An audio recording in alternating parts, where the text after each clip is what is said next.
नमस्कार दोस्तों, मैं पंकज शर्मा आपके अपने ऑनलाइन एजुकेशन प्लेटफॉर्म पर सभी का स्वागत करता हूं। आज का हमारा टॉपिक है सिटिंग अरेंजमेंट यानी बैठक व्यवस्था। तो हमने देखा कि हमने इससे पिछली क्लासेज में सिटिंग अरेंजमेंट यानी बैठक व्यवस्था के चैप्टर पर जो आपके टाइप फर्स्ट था, जिसमें आपके बंद आकृति पर आधारित प्रश्न पूछे जाते हैं, उनको हमने पीछे की 2 क्लासेज में कवर किया है। तो आज हम आए हैं आपके साथ बैठक व्यवस्था के टाइप 2 पर, जिसमें आपसे जो खुली आकृति पर आधारित प्रश्न पूछे जाते हैं उनके साथ। तो सबसे पहले मैं आपको ये बताना चाहूँगा कि जब आप इन क्वेश्चनों को या इन प्रश्नों को जब हल करते हो तो उससे पहले आपको इसका भी बेसिक थोड़ा सा पता होना चाहिए। तो चलते हैं, पहले थोड़े से इसके बेसिक को समझ लें।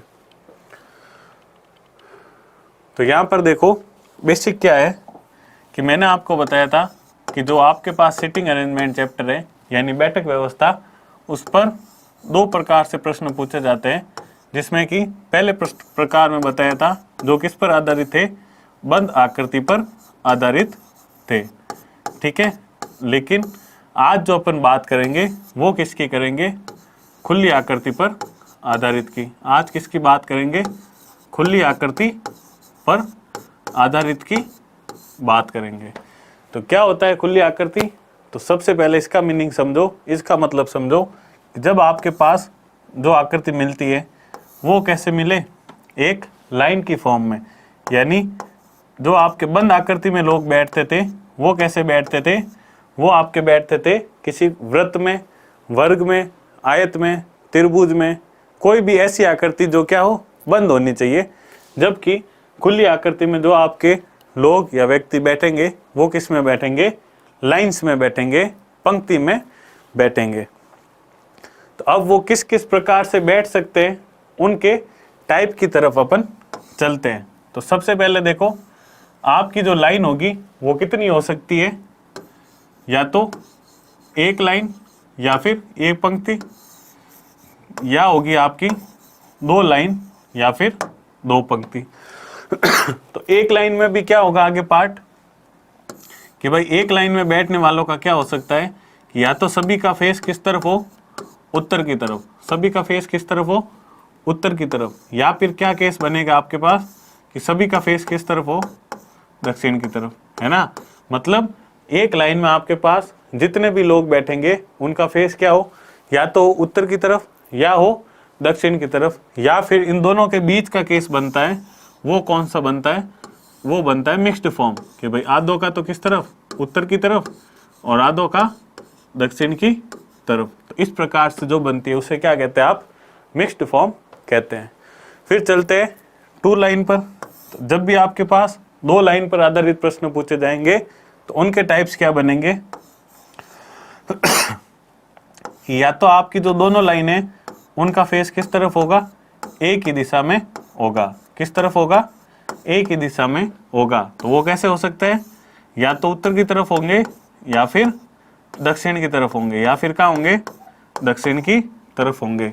दूसरा केस क्या बन सकता है कि उनका फेस कहाँ हो, आमने सामने, उनका फेस कहाँ हो, आमने सामने हो। जैसे कि जो नीचे बैठे हैं इनका फेस उत्तर की तरफ, जबकि जो इनके विपरीत दिशा में और सामने बैठे ऊपर की तरफ, उनका फेस नीचे यानी इनके सामने दक्षिण की तरफ। तो ये थे आपके खुली आकृति पर आधारित उनके प्रश्नों के प्रकार।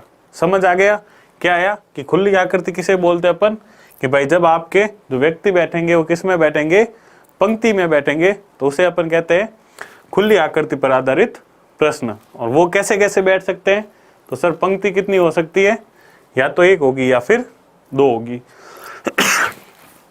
तो देखो अगर 1 होगी तो उसके भी अलग अलग केस बनते हैं, उसके भी अलग अलग पैटर्न बनते हैं। क्या बनते हैं कि एक पंक्ति में सभी बैठे लेकिन सभी का फेस किस तरफ है, उत्तर की तरफ, या फिर एक पंक्ति में सभी बैठे सभी का फेस किस तरफ है, दक्षिण की तरफ। और या फिर तीसरा टाइप क्या बनता है कि एक ही पंक्ति में सभी बैठे और उसमें से कुछ का फेस उत्तर की तरफ और कुछ का दक्षिण की तरफ, यानी मिक्स्ड फॉर्म बनती है। उसी प्रकार जब 2 लाइन होगी तो क्या होगा, या तो दोनों लाइनों का फेस एक ही डायरेक्शन में उत्तर की तरफ या दक्षिण की तरफ, और या हो सकता है मिक्स्ड फॉर्म, यानी एक लाइन का फेस उत्तर की तरफ और एक लाइन का फेस दक्षिण की तरफ।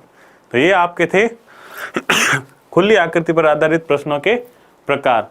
इनमें भी वही शब्द आएंगे जो आपके दो सेंटेंस को जोड़ेंगे। तो एक बार अपन थोड़ी सी नज़र उन पर भी डाल देते हैं कि आपको पता ही है कि अगले वर्ड का मतलब क्या होता है, उससे आगे आने वाला, दाएं बाएं का मतलब, ये सब आपको मैंने पिछली क्लास में बता रखा है। अब किन वर्ड्स पर बात करते हैं कि जब भी आपके दो सेंटेंस जुड़ते हैं तो वो इन वर्ड से जुड़ते हैं। किन से जुड़ते हैं? इन शब्दों से जुड़ते हैं। कौन कौन से शब्द है वो? जो, जिसका, जबकि, ये शब्द है। जब भी आपके पास ये आए, ये हमेशा किसे शो करते हैं? ये सेकंड व्यक्ति यानी दूसरे पर्सन को बताते हैं। जबकि आपके पास क्या है, अगर दो सेंटेंस इन शब्दों से जुड़े, कौन कौन से? और, लेकिन, तथा, अथवा, व, ये इत्यादि है ना, ये सभी शब्दों से जुड़े, वो किसे शो करते हैं? फर्स्ट व्यक्ति को। वो किसे शो करते हैं? पहले व्यक्ति को दर्शाते हैं। तो ये क्या थी? ये है आपके पास सिटिंग अरेंजमेंट का वापस टाइप 2 का बेसिक। कौन से टाइप का? खुली आकृति का बेसिक। अब चलते हैं अपन खुली आकृति पर आधारित प्रश्नों की तरफ। तो आज की क्लास का हमारा पहला प्रश्न है आपके सामने, प्रश्न संख्या 11। क्या बोल रहा है? 5 छात्र एक कतार में खड़े हैं। सुमन प्रणव के बगल में है, खड़ी है, लेकिन वह दीना के बगल में नहीं खड़ी है। कुणाल राजू के बगल में खड़ा है, जो सबसे बाईं ओर खड़ा है, और दीना कुमार के बगल में नहीं खड़ा है। बीच में कौन खड़ा है? एक बात और, जब भी आप लाइंस वाले प्रश्नों का हल करो, किन का? लाइन वाले प्रश्नों का, तो आप क्या करोगे? आप क्या करोगे कि आपको जितनी भी इंफॉर्मेशन दे रखी है, आप सबका डायग्राम एक साथ नहीं बनाओगे। यही फर्क है किन किन में? खुली आकृति, बंद आकृति और खुली आकृति में। कि बंद आकृति में हम क्या करते हैं कि हमें जो भी डायग्राम दे रखा है, हम सबसे पहले उसको बनाते हैं, और जितने भी व्यक्ति हैं सबको एक साथ बिठाते हैं ना। क्या करते हैं, जैसे व्रत दे दिया तो व्रत के आसपास अगर 6 लोग हैं या 8 लोग हैं, 7 है, 12 है, जितने भी है, तो सबको एक साथ बिठाते हैं। लेकिन आपको यहाँ पर इसमें इस टाइप के प्रश्न में ये गलती नहीं करनी है। ये उसका क्या बिल्कुल उल्टा है। कैसे है कि अगर आपके पास इंफॉर्मेशन कैसे हो, टुकड़ों टुकड़ों में हो, यानी आपको सारी की सारी इंफॉर्मेशन सही नहीं दे रखी हो, टुकड़ों में दे रखी हो कि भाई 2 व्यक्ति ऐसे, फिर 2 ऐसे, फिर 2 ऐसे, तो आप क्या करोगे? उनकी इंफॉर्मेशन को उसी प्रकार टुकड़ों में अरेंज करोगे, या टुकड़ों में एक बार साइड में बना दोगे। जब आपकी पूरी वो बन जाएगी, तब आप क्या करोगे? उसको सही से अरेंज कर दोगे। तो अगर आपको बोल रखा है कि 5 छात्र एक कतार में खड़े हैं, तो आपको यहाँ पर पांचों का इस प्रकार नहीं बनाना है। क्यों नहीं बनाते? इसका कारण भी सुन लो। क्योंकि बंद आकृति में क्या होता है, चारों तरफ वही एक गोला होता है, तो अपन पहले व्यक्ति को कहीं पर भी बिठाए उसमें कोई फर्क नहीं पड़ सकता। लेकिन अभी मैं अगर आपको बोलूं कि जैसे सुमन और प्रणव क्या है, बगल में बैठे हैं, तो आपके पास देखो कितने केस बनेंगे, कितनी संभावनाएं बनेगी कि सुमन और प्रणव ये, या फिर प्रणव और सुमन ये, या फिर सुमन प्रणव ये, प्रणव सुमन ये, सुमन प्रणव ये, प्रणव सुमन ये, सुमन प्रणव ये, या प्रणव सुमन ये। तो 4 और 4 आपके पास कितने केस बन रहे हैं? 8 केस बन रहे हैं। कितने केस बन रहे हैं? 8। और हम इतने बेवकूफ़ नहीं है कि 8 केस के साथ हमारे डायग्राम की शुरुआत करेंगे। तो इसलिए आपको क्या करना है कि जब भी आप क्या करोगे कि इस टाइप के प्रश्नों को हल करोगे, कौन से? खुली आकृति पर आधारित प्रश्नों को, तो आपको जितनी इंफॉर्मेशन दे रखी है आप उतनी ही बनाओगे। तो चलते पहले प्रश्न में। 5 छात्र एक कतार में खड़े हैं, सुमन प्रणव के बगल में खड़ी है। तो देखो पहले चीज क्या कह रही है आपको कि सुमन कहाँ खड़ी है? प्रणव के बगल में। तो अगर सुमन यहाँ आएगी तो प्रणव यहाँ आ सकता है, या फिर प्रणव यहाँ आएगा तो सुमन यहाँ आ सकती है। ठीक है, तो या तो सुमन इस तरफ, प्रणव इस तरफ, या प्रणव इस तरफ, सुमन इस तरफ। तो ये दोनों केस आपके पास बन सकते हैं। ये मुझे पहली लाइन बता रही है, तो मैंने इसको ऐसे ही नोट कर दिया है। ठीक है, ऐसे ही शॉर्ट फॉर्म में लिख दिया है। लेकिन वह दीना के बगल में नहीं खड़ी है। कौन? तो लेकिन किसके लिए आया? सुमन के लिए। मैंने बताया ना अभी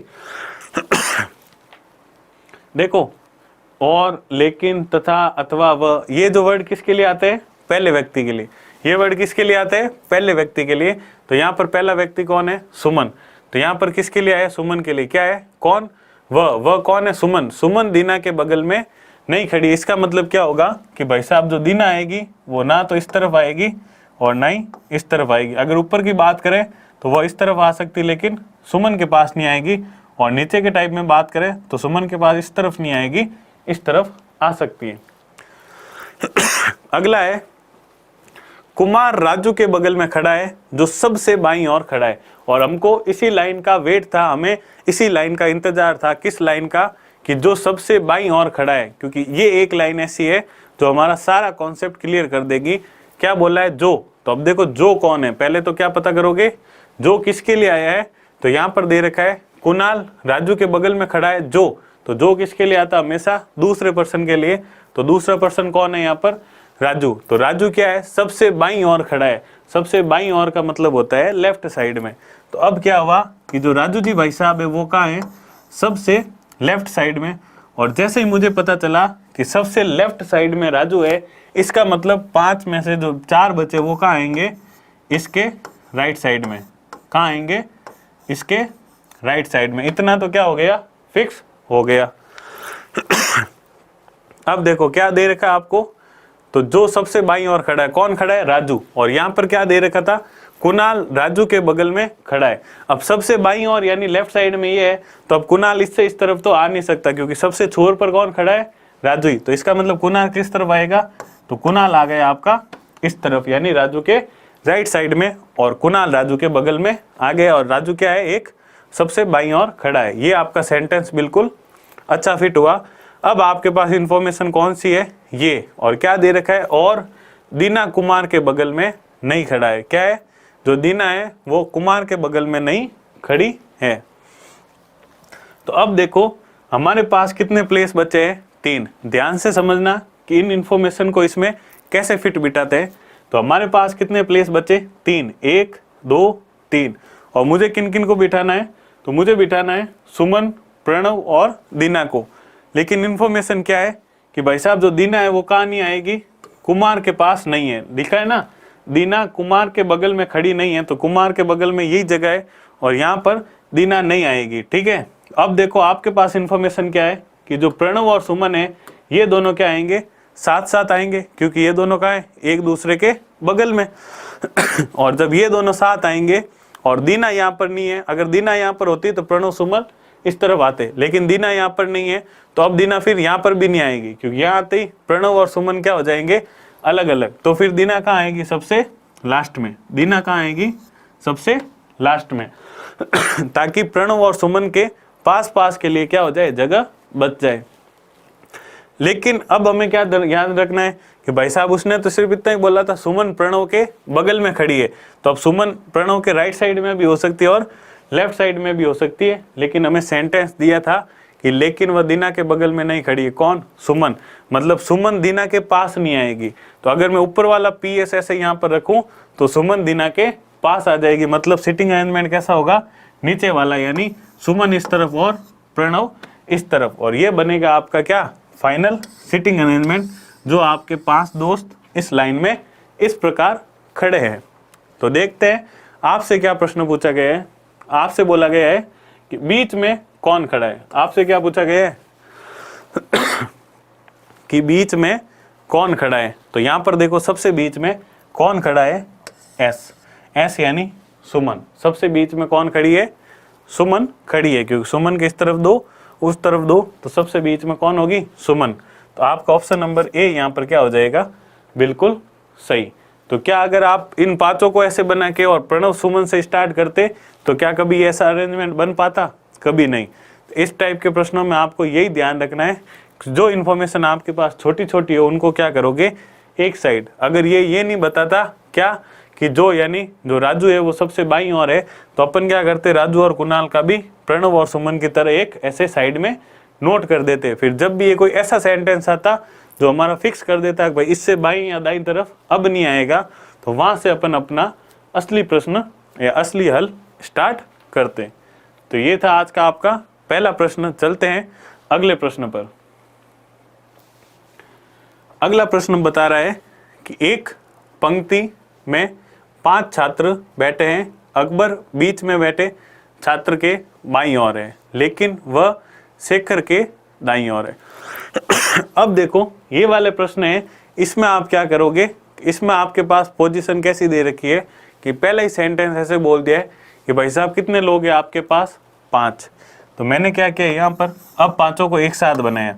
क्यों बनाया इसका भी रीजन बताता हूँ कि भाई अभी तो मना किया था कि पांचों को एक साथ नहीं बनाना, लेकिन अब मैं खुद ही बना रहा हूँ। तो क्यों बना रहा हूँ, क्योंकि आपके पास सेंटेंस ये दे रखा है क्या है कि जो 5 लोग हैं उसमें से अकबर का है बीच में बैठे छात्र के बाईं ओर है, यानी बीच में छात्र फिर ये होगा और इसके बाईं ओर, यानी यहाँ पर कौन आएगा, अकबर।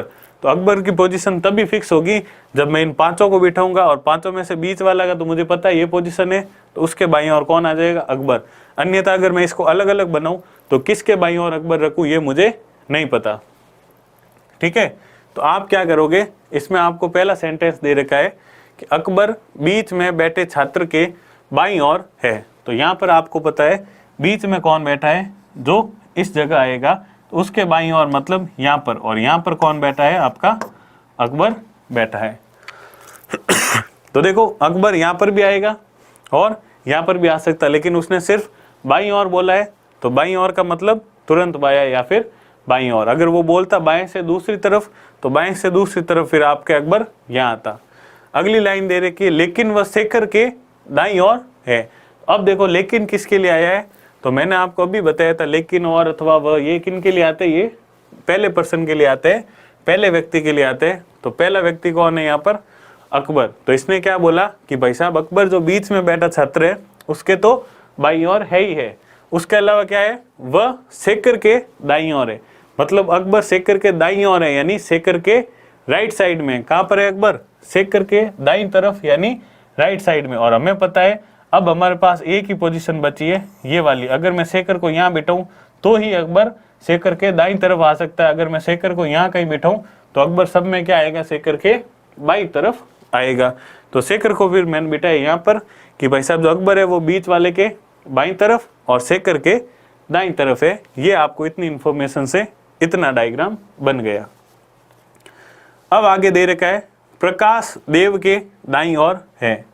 प्रकाश कहाँ है, देव के दाईं ओर है।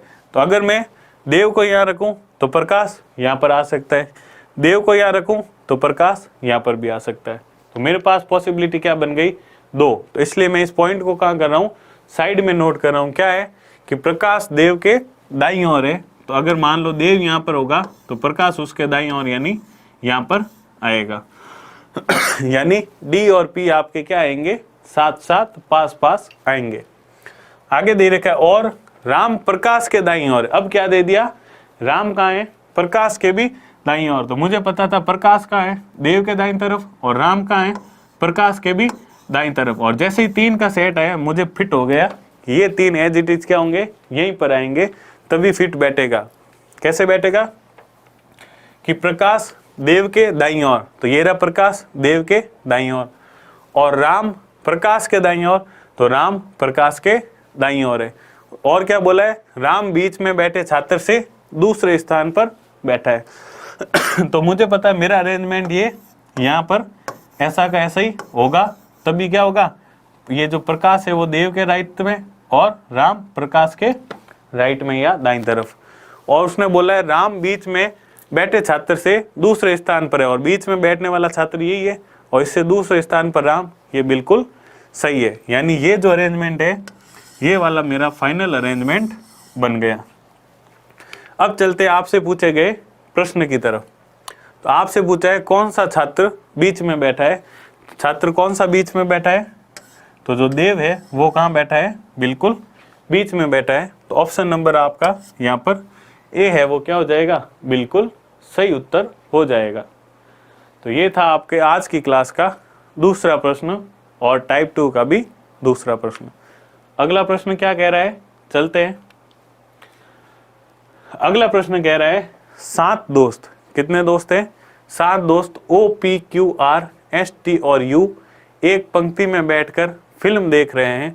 S एक, देखो अब ध्यान रखना मैं एक बात आपको बताना भूल गया था, कितनी देर से अपन प्रश्न हल कर रहे हैं। आपके दिमाग में एक डाउट तो आया होगा कि सर उसने अभी यहाँ पर अपने को कोई डायरेक्शन नहीं दे रहे, कि उसने सिर्फ इतना ही बोला है कि 5 छात्र एक कतार में खड़े हैं और आपने इसको उत्तर में लिख दिया, क्यों? तो ये ध्यान रखना, ये दोनों पे है। किस पे? बंद आकृति के लिए भी और खुली आकृति के लिए भी है। क्या है कि जब भी आपको डायरेक्शन नहीं दे रखी हो या दिशा नहीं दे रखी हो, पहले बात करते हैं बंद आकृति की।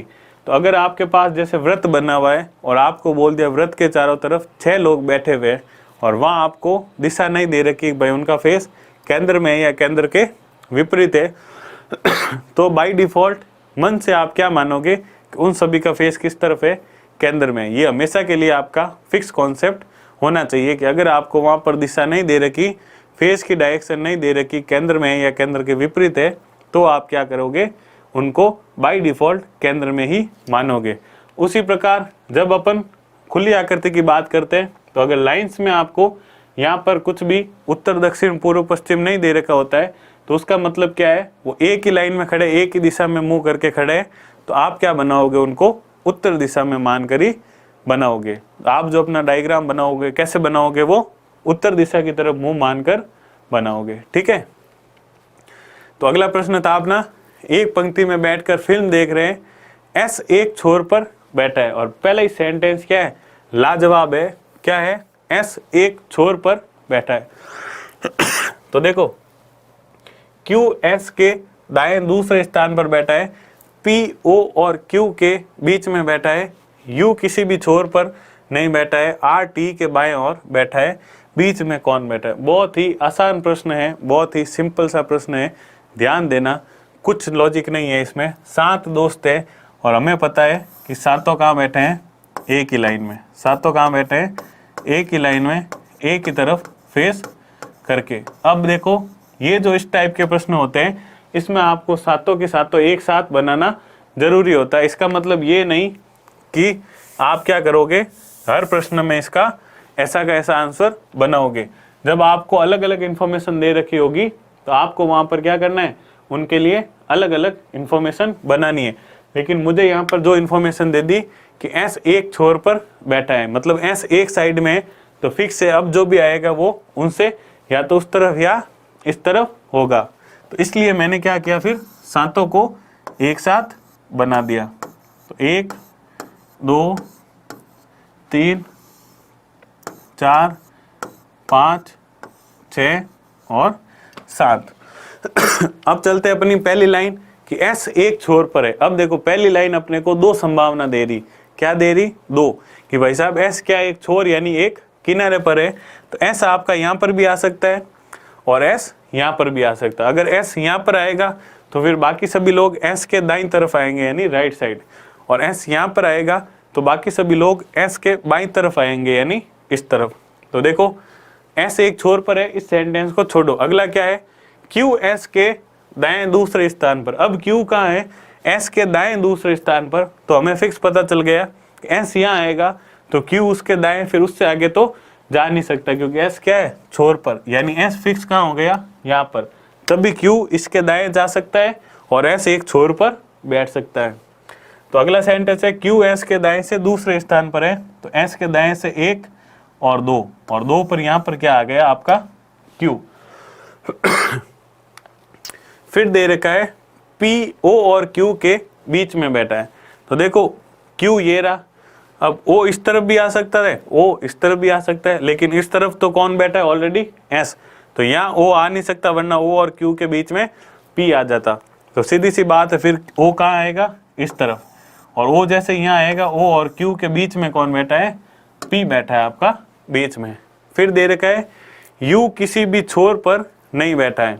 ठीक है, U कहाँ नहीं बैठा है? किसी भी छोर पर नहीं बैठा है। तो छोर आपके पास सिर्फ एक ही है, और अगर आपके पास U यहाँ नहीं बैठ सकता तो फिर U के बैठने की जगह कौन सी हुई? या तो ये वाली या फिर ये वाली।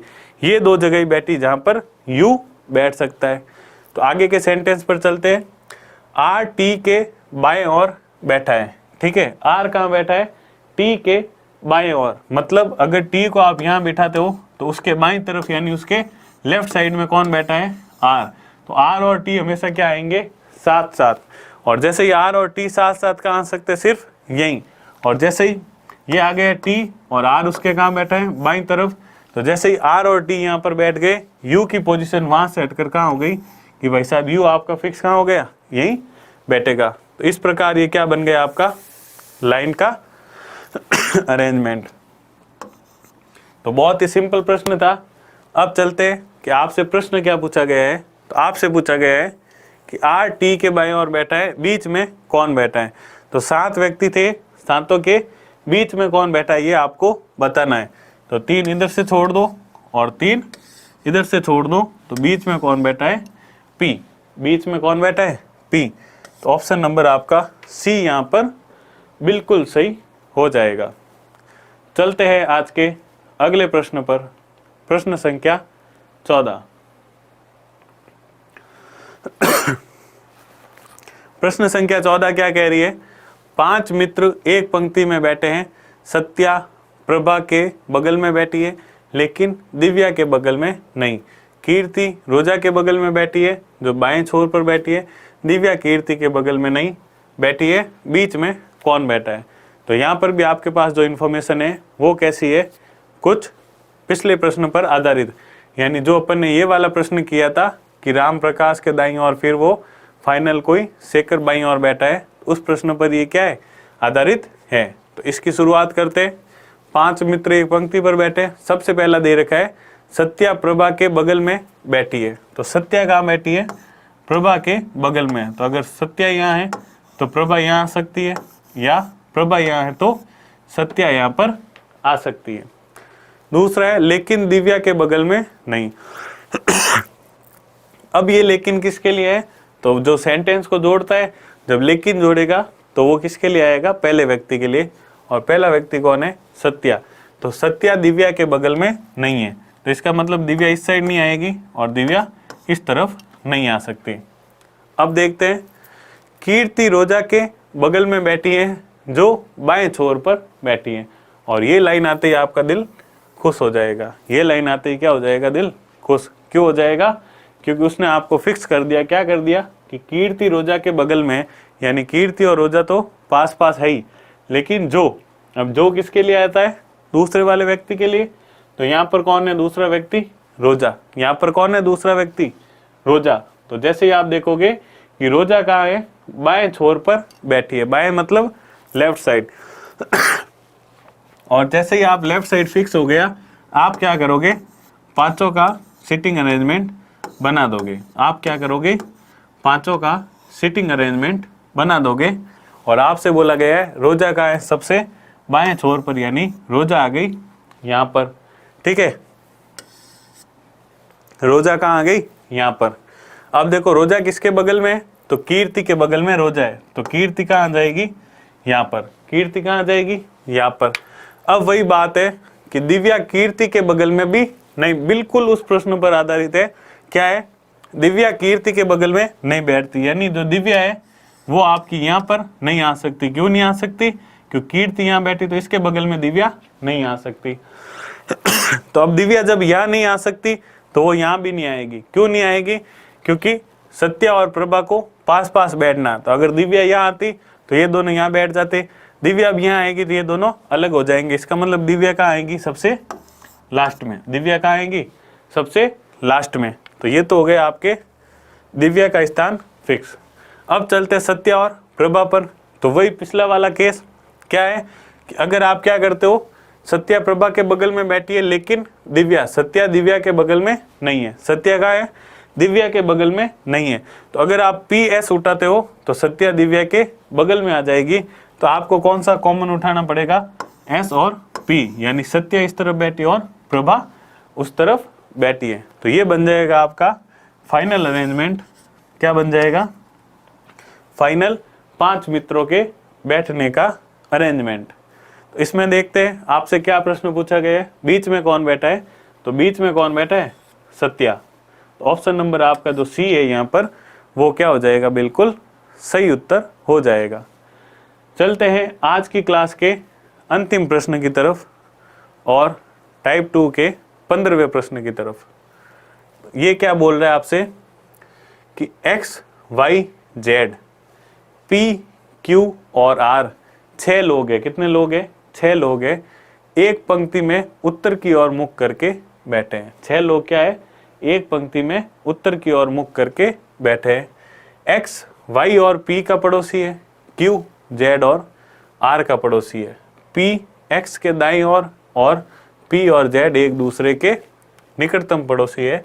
x और q के मध्य कितने सदस्य, ये आपको बताना है। थोड़ा कॉन्सेप्चुअल क्वेश्चन है, लेकिन ये भी क्वेश्चन आपका आसान ही है। थोड़ा सा दिमाग लगाओगे तो हो जाएगा। तो क्या करोगे? अब पूरे आपने प्रश्न पढ़ा और आपने देखा कि पूरे प्रश्न में आपको कोई भी ऐसा वाक्य नहीं मिला जिससे आपको ये पता चले कि कौन से छोर पर ये आदमी बैठा है या इस छोर पर ये आदमी बैठा है, कि सारों को आप क्या कर सकते हो? एक साथ बिठा सकते हो। तो इसका मतलब क्या हुआ कि आप सबको इस बार 6 को एक साथ नहीं बिठा सकते। बस यही कॉन्सेप्ट आपको ध्यान रखना है। अब 6 को जब एक साथ नहीं बिठा सकते तो कैसे बिठाओगे? तो हम बिठाएंगे इनको टुकड़ों टुकड़ों में, जैसे जैसे हमारे पास इंफॉर्मेशन दे रखी है। तो क्या इंफॉर्मेशन है? तो पहली इंफॉर्मेशन है आपके पास, ये एक तो सबका फेस किस तरफ है? उत्तर की तरफ। कोई बात नहीं। x का है, y और p का पड़ोसी। अब देखो ये मेरे पास कितने पर्सन है? 3 है। कितने हैं? 3। और तीनों का फेस किस तरफ है? उत्तर की तरफ। और इसने बोला कि x किसका पड़ोसी है? y और p का। तो अगर x इस तरफ है तो y यहाँ और p यहाँ आ सकता है। या फिर दूसरा केस क्या बन सकता है? x इस तरफ है तो p यहाँ और y यहाँ आ सकता है। दोनों ही केस में जो x है वो y p का क्या है? पड़ोसी है। वो क्या है? y p का पड़ोसी है। तो पहली इंफॉर्मेशन अपने पास आ गई ये। दूसरा दे रखा है q, z और r का पड़ोसी है। तो यहाँ देखो y, x, p, तो q, z, r ये तीनों भी क्या है? अलग है। तो 6 का यूज इन्होंने 2 ही सेंटेंस में कर लिया कि x, y, p का पड़ोसी है। तो इसी प्रकार क्या होगा? तो इसी प्रकार होगा जो q है वो क्या है? किस किस का है? z और r का। या फिर क्या होगा? जो q है वो r इस तरफ और z इस तरफ। तो इसके भी q, z और r का पड़ोसी है, यानी दोनों के बीच में है। तो क्या हो जाएगा? दोनों का पड़ोसी होने के लिए z इस तरफ, r उस तरफ, या z इस तरफ, r इस तरफ और z उस तरफ, दोनों केस हो सकते हैं। तो ये थी आपके पास 2 इंफॉर्मेशन और दोनों से आपके अलग अलग डायग्राम बन गए। अगला सेंटेंस, p x के कहाँ है? दाएं ओर। अब इस सेंटेंस से आपकी एक प्रॉब्लम तो सॉल्व हो रही है। क्या हो रही है? कि p का है x के दाएं ओर है। तो यहाँ पर देखो, मैंने देखा x, y, p दोनों का पड़ोसी था, लेकिन इस केस में p का है x के बाईं तरफ है, यानी लेफ्ट साइड में। यानी ये वाली कंडीशन क्या हो जाएगी? गलत। क्योंकि इसने बोला p का होना चाहिए x के दाईं तरफ, यानी मेरी ये वाली कंडीशन तो क्या है? सही है। फिर इसने क्या बोला? और p और z क्या है? एक दूसरे के निकटतम पड़ोसी है। तो अब देखो आगे वाली प्रॉब्लम भी सॉल्व हो गई। हमें इन दोनों में से तो पता चल गया कि भाई नीचे वाली गलत है। क्यों गलत है? क्योंकि p x का क्या है? बायां है, जबकि p क्या चाहिए? x का दाईं तरफ चाहिए। तो ऊपर वाला तो अरेंजमेंट सही है। अब चलते हैं नीचे वाले में, सेकंड वाले में। तो सेकंड वाले में क्या बोल दिया इन्होंने? p और z एक दूसरे के निकटतम पड़ोसी है। तो इसका मतलब अगर आप इस सीक्वेंस को लेते हो r, q, z, तो p और z पड़ोसी नहीं होंगे। इसका मतलब इसके भी नीचे वाला ऑप्शन क्या है? गलत। अगर आपको यही सीक्वेंस लेना होगा तभी आपके p और z क्या हो जाएंगे? एक दूसरे के पड़ोसी हो जाएंगे। तो इसका मतलब आपके पास जो फाइनल सीक्वेंस बना वो कुछ किस प्रकार बना? वो ऐसे बना कि आपके पास 6 लोग थे। कितने लोग थे? 6 लोग थे। और 6 को आपने ऐसे बिठाना है उत्तर दिशा में मुंह करके। तो पहले 3 लोग कौन है? y, x और p। और दूसरा सीक्वेंस कौन सा है? z, q और r। तो ये आपका सीक्वेंस क्या हो जाएगा? बिल्कुल सही। ये आपका सीक्वेंस क्या हो जाएगा? बिल्कुल सही। जिसमें देख लो क्या दे रखा है? y, x, p हमने ऊपर वाला लिया, जबकि z, q, r हम ये भी हमने ऊपर वाला लिया। ये ऊपर वाला इसलिए लिया क्योंकि p नीचे वाले में x के बाईं तरफ है तो ये वाला क्रॉस हो जाएगा, तो x क्या चाहिए, p x के दाईं तरफ यानी ऊपर वाला सही, और z और p क्या चाहिए, पड़ोसी, तो यहाँ पर भी ऊपर वाला क्रम सही। तो इन दोनों को क्रम को किया तब हमने को ये वाला डायग्राम या ये वाला अरेंजमेंट मिला। अब आपसे क्या पूछा है, x और q के मध्य कितने सदस्य है, ये आपसे पूछा है। तो देखो x कहाँ है, ये रहा, q कहाँ है, ये रहा, और इनके बीच में कितने सदस्य है, 2। कितने सदस्य है, 2। तो x और q के बीच में कितने सदस्य हैं, 2। कौन कौन से, p और z। तो यहाँ पर ऑप्शन नंबर आपका बी है, वो क्या हो जाएगा, बिल्कुल सही, कि भाई साहब x और z के बीच में कितने सदस्य है, 2 सदस्य हैं। तो ये थे आपके टाइप 2 पर आधारित कुछ प्रश्न, जिससे अपना कुछ कॉन्सेप्ट और बेसिक कॉन्सेप्ट क्या हो गया, क्लियर हो गया। टाइप 2 पर आधारित बाकी के प्रश्न भी अपन लेके आएंगे, लेकिन अगले सेशन में। तो उम्मीद करता हूँ आज का सेशन आप सभी लोगों के लिए बहुत ही उपयोगी रहा होगा। जल्दी मिलते हैं नए सेशन में, अगले सेशन में। धन्यवाद।